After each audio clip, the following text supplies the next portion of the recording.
Okay, students, again, I want you to know this is Mr. Christensen, your principal. You know I love you. You are safe. Okay, everything is okay. We have people here to help.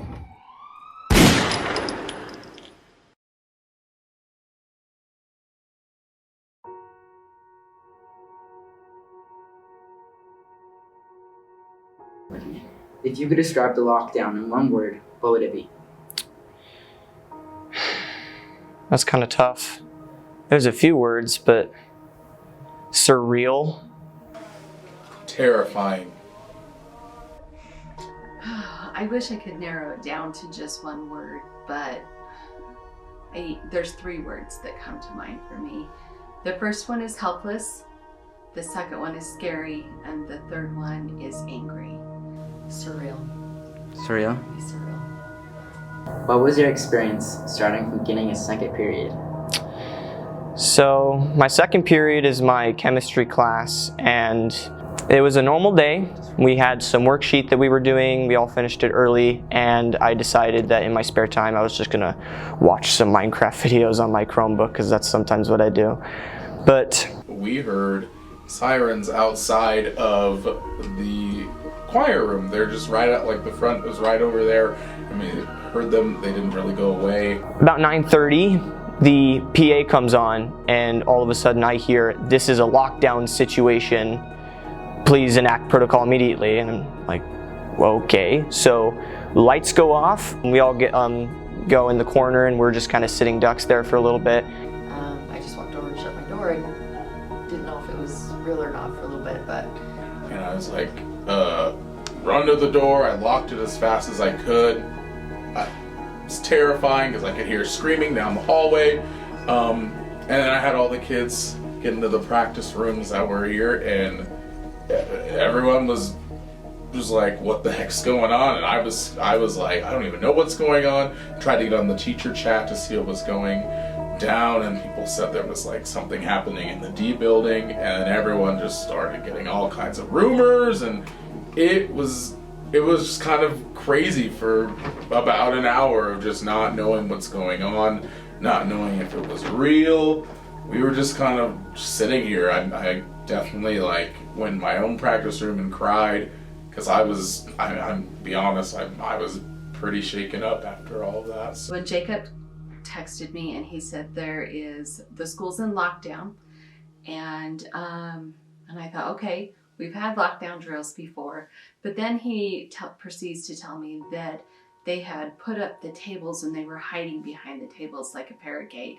And that's not normal drill procedures that I've seen in the schools for a lockdown. So I knew that this was serious. But then when he said, you know, if anything happens to me, I love you, that just breaks your heart, because you're helpless and you can't do anything for him, but you hope you're gonna see your child again.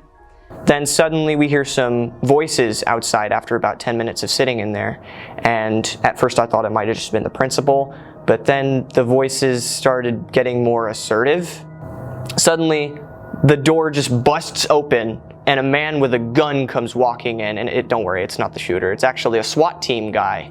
He says, "Everyone put your hands up." We all do. He said, "Drop our backpacks, go outside." And we see that just outside of the door, 5 more men in bulletproof vests and really insane looking rifles. And one of them says, "Hey, we should have them meet over by the church across the street." And so that's what we did. One of the scariest moments was when he calls me and I say hello, and then I can't hear him, and I can hear a voice in the background. I can't hear the voice, but or what it's saying, but it was a male voice, a male adult voice in the background. And then all of a sudden he hangs up on me, and that like totally freaked me out, because I was like, what's happened? Well, come to find out, it was also freaked him out, because the police had just barged in the room with a gun and said, hands up, or whatever, but he didn't know if that was the shooter or not. And so he had already called me and had dropped the phone and put his hands up. We see fire trucks, ambulances, sirens, blue and red lights everywhere, police cars. There's so many first responders over by the main office. It's ridiculous. Suddenly, about 20 minutes of waiting over by the church, we see this SWAT truck come in, and we're like, oh my gosh, there's an armored car going into our school. What's happening? We're all just sitting there, and about, I want to say like an hour, we're just waiting there for about an hour, and I see a text message from a friend or something. It was supposed to be emailed to all of the students. It said, "Dear friends and family and students of Nebo School District, the school is currently on lockdown and we're not gonna, keep school going. Reason why it's on lockdown is because of a false report of a school shooting victim, and you can come pick up your kids once we get the situation contained." And everyone's kind of like, whoa, what happened there? So I checked KSL.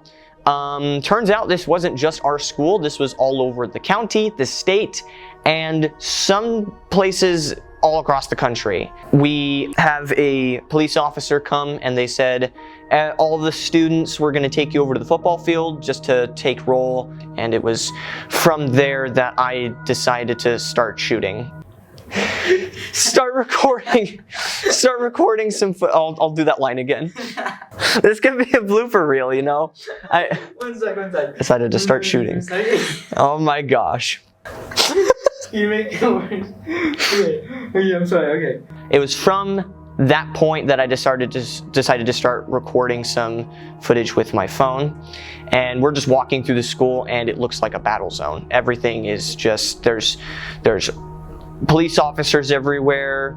There's SWAT team members. We even passed by an armored car at some point. And the football field is like completely packed with random students. And They could get the student and we were able to go. Do you think the school and police handled it well? Yeah, I do. I think they handled it really well. again, all the first responders and everything, I think that they handled it really well. They came with remarkable speed. I think that if there was an actual shooter, would have been caught in a matter of minutes. Do you think others had a similar experience to you? No, I know that others didn't. I think everybody has a different take on it. You know, some people it felt really real, and others it didn't. And it wasn't something that just affected us that day. For me, I was emotional all that day. But even then, it was a fearful feeling to sending our children back to school, hoping that they were going to be okay. And very sad to hear